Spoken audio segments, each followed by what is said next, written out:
Sabarimala സ്വർണ്ണക്കൊള്ളയിൽ UDF convener Adoor പ്രകാശിനെ ചോദ്യം ചെയ്യാൻ SIT സ്വർണ്ണക്കൊള്ളക്കേസ് പ്രതി ഉണ്ണികൃഷ്ണൻ പോറ്റിയുമായുള്ള ബന്ധം അന്വേഷിക്കും.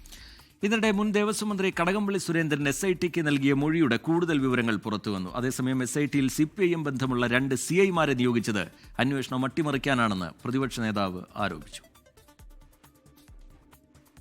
അന്വേഷണം ഉന്നതരിലേക്ക് എത്തുന്നില്ലെന്ന വിമർശനം പ്രതിപക്ഷം കടുപ്പിക്കുമ്പോഴാണ് UDFനെ പ്രതിരോധത്തിലാക്കി കൺവീനർ തന്നെ ചോദ്യമുനയിലേക്ക് എത്തുന്നത്. ഉണ്ണികൃഷ്ണൻ പോറ്റി വിളിച്ചതനുസരിച്ചാണ് സോണിയാഗാന്ധിയെ കാണാൻ ഒപ്പം പോയതെന്നായിരുന്നു മുമ്പ് അടൂർ പ്രകാശിന്റെ പ്രതികരണം. ഇക്കാര്യം ഉൾപ്പെടെ ചോദിച്ചറിയും. ഇക്കാര്യത്തിൽ അടൂർ പ്രകാശിന്റെ പ്രതികരണം ഇങ്ങനെ: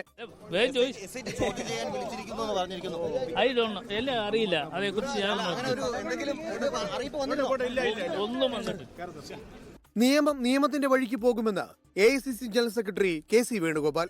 സോണിയാഗാന്ധി അല്ലല്ലോ കേരളത്തിലെ ദേവസ്വം ബോർഡിന്റെ പ്രസിഡന്റ്, അതുപോലെ കേരള മുഖ്യമന്ത്രി, ഇതെല്ലാം ചുമതലപ്പെട്ടവർ. ഞാൻ നേരത്തെ സൂചിപ്പിച്ചു, നിയമത്തിന്റെ വഴിക്ക് പോയി അന്വേഷണത്തിന്റെ പരിധിയിൽ ഓരോരാളും വന്നുകൊണ്ടിരിക്കുമ്പോൾ അതിൽ നിന്നൊക്കെ രക്ഷപ്പെടാനും ഇഷ്യൂ മാറ്റിവിടാനും വേണ്ടി ഇല്ലാത്ത ഇഷ്യൂ മാറ്റിയെടുക്കേണ്ട കാര്യമില്ല.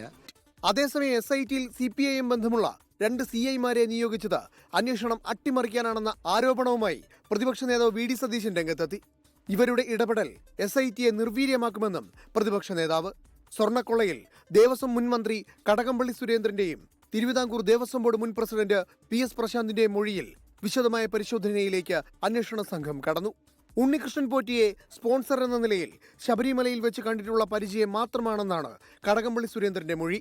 കേസിലെ പ്രതികളായ ഉണ്ണികൃഷ്ണൻ പോറ്റി, പങ്കജ് ഭണ്ഡാരി, ഗോവർദ്ധൻ എന്നിവരെ കൊല്ലം വിജിലൻസ് കോടതി SITയുടെ കസ്റ്റഡിയിൽ വിട്ടു.